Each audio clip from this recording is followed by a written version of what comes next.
Maggisa ng bawang at sibuyas sa konting mantika. Pagkagisa ng bawang at sibuyas, ilagay na natin ng 1 kilong manok. Timplahan natin ng konting toyo. Lagyan na rin natin to ng pamintang pino. Pagkatapos ay haluin natin para mag-combine ang paminta at ang toyo sa manok. Pagkatapos ay takpan muna natin. Kapag nasangkot na ang manok sa toyo, pwede na natin ilagay ang 1 medium size ng tomato sauce. Pagkalagay ng tomato sauce, lagyan natin ng konting tubig yung pinaglagyan ng tomato sauce para masimot ito at ilagay sa niluluto nating manok na kaldereta. Pagkatapos ay muli natin itong haluin.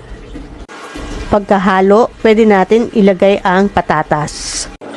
At muli natin itong haluin.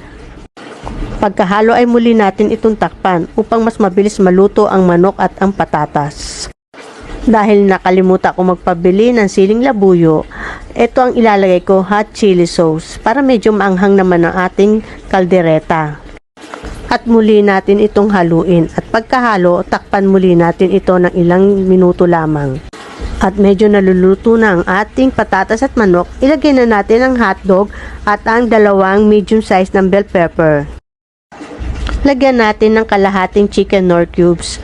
Pagkatapos ay isunod na natin ang liver spread. Ito ang talagang pinakamahalagang sangkap ng isang kaldereta.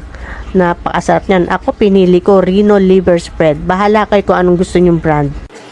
Pagkalagay ng liver spread, lagyan natin ng kalahating kutsaritang asukal para medyo manamis-namis na maanghang ang ating kaldereta. At pagkalagay lahat ng mga sahog, muli natin itong haluin para mag-combine ang liver spread at ang hotdog at ang asukal sa kaldereta nating niluluto.